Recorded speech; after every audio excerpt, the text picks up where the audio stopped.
Hi guys, welcome to FLM.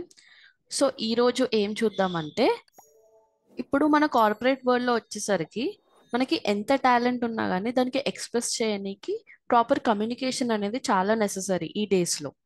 So అలాగే మన కొలీగ్స్తో కానీ మన మేనేజర్స్తో కానీ మంచి రిలేషన్షిప్ని బిల్డ్ చేసుకోవాలన్నా ప్రాపర్ కమ్యూనికేషన్ అనేది చాలా ఇంపార్టెంట్. సో దాని మీద కొన్ని టిప్స్ చూద్దాం ఇప్పుడు.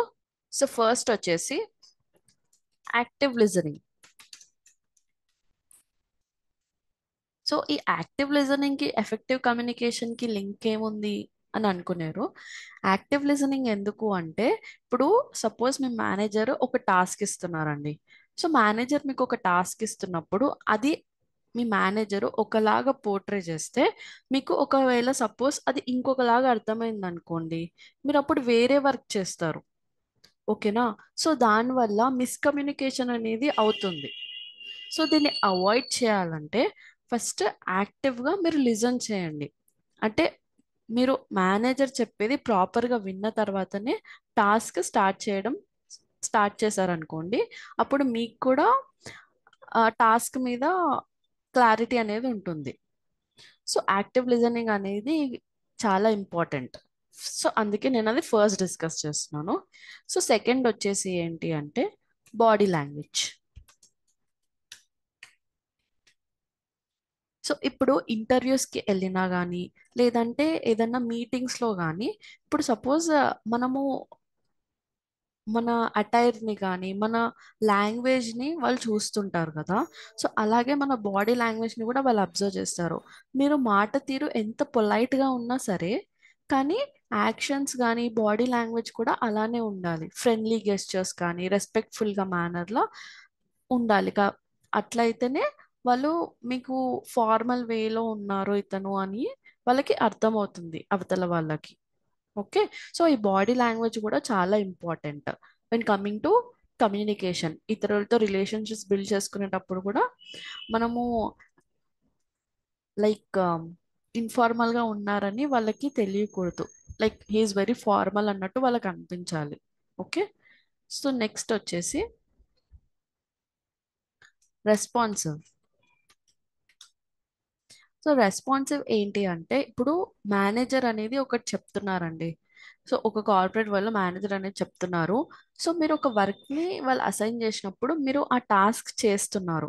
సో వాళ్ళకి మీరు ఎక్స్ప్లెయిన్ చేయాలి. లేదంటే ఓకే ఇది చేస్తాను లేదంటే ఇది చేయలేను అని వాళ్ళకి రెస్పాండ్ అవుతూ ఉంటే వాళ్ళకి మీ గురించి తెలుస్తుంది. లేదంటే మీకు ట్రైన్ చేయాలా లేదా అలా అని వాళ్ళకి అర్థమవుతుంది. ఓకే. సో రెస్పాన్సివ్గా ఉండాలి. సో నెక్స్ట్ ఏంటి అంటే క్రిస్ప్ అండ్ క్లియర్.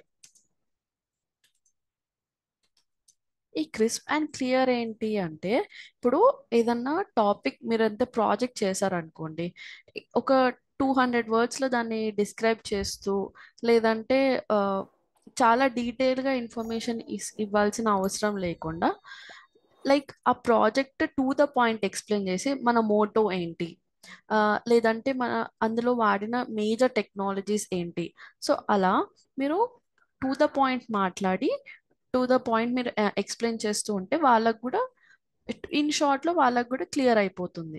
సో మీరు పెద్ద పెద్ద డిస్క్రిప్షన్స్ని అలా ఇవ్వాల్సిన అవసరం లేదు. ఓకే. సో నెక్స్ట్ ఇంకొక టిప్ ఏంటి అంటే ప్రాక్టీస్. సో ఇప్పుడు మనకి చాలా మంది చూస్తూ ఉంటాం, లైక్ కొంతమంది స్టేజ్ మీద ఎక్కి మాట్లాడనీకి భయపడతారు, లేదంటే మీటింగ్స్లో మాట్లాడనీకి భయపడతారు. సో అలా ఇంట్రోవర్ట్స్ కొంతమంది ఉంటారు. సో అలా అలా కాకుండా వాళ్ళు బయటికి వచ్చి మాట్లాడాలి. అప్పుడే కదా అందరికీ తెలిసేది, లైక్ మీలో ఎంత టాలెంట్ ఉంది అనేది. సో దానికోసం మీరు ఏం చేస్తారు అంటే, మీరు మార్నింగ్ అన్నా ఈవినింగ్ అన్నా మీకు టైం దొరికినప్పుడు మిర్రర్ ముందట వెళ్ళి మీరు మీరే మాట్లాడుకోనికి ట్రై చేయండి. సో ఫస్ట్ ఎలా మాట్లాడాలో డైలీ మాట్లాడుతూ ఉంటే మీదే ఇంప్రూవ్మెంట్ అనేది మీరే అబ్జర్వ్ చేస్తూ ఉంటారు. మిర్రర్ మీద మీరే మాట్లాడుకోనికి ట్రై చేయండి. వీడియో రికార్డ్ చేసుకోండి ఫోన్ తోటి. సో నిన్న ఇలాగొచ్చింది, సో ఇవాళ నేను మళ్ళీ రికార్డ్ చేసి ట్రై చేస్తాను, ఇప్పుడు ఎలా వస్తుందో అది చూద్దాం ఒకసారి అని మీరే ఫీడ్బ్యాక్ ఇచ్చుకుంటూ లెర్న్ చేస్తూ ఉంటే ప్రాక్టీస్ వల్ల మీకే కమ్యూనికేషన్ అనేది ఈజీగా వస్తుంది. ఓకే. Thank you. మీరు మా ఛానల్ని ఎఫ్ఎల్ఎం యూట్యూబ్ ఛానల్ని సబ్స్క్రైబ్ చేసుకొని లైక్ కూడా చేసుకోండి. Okay, thank you.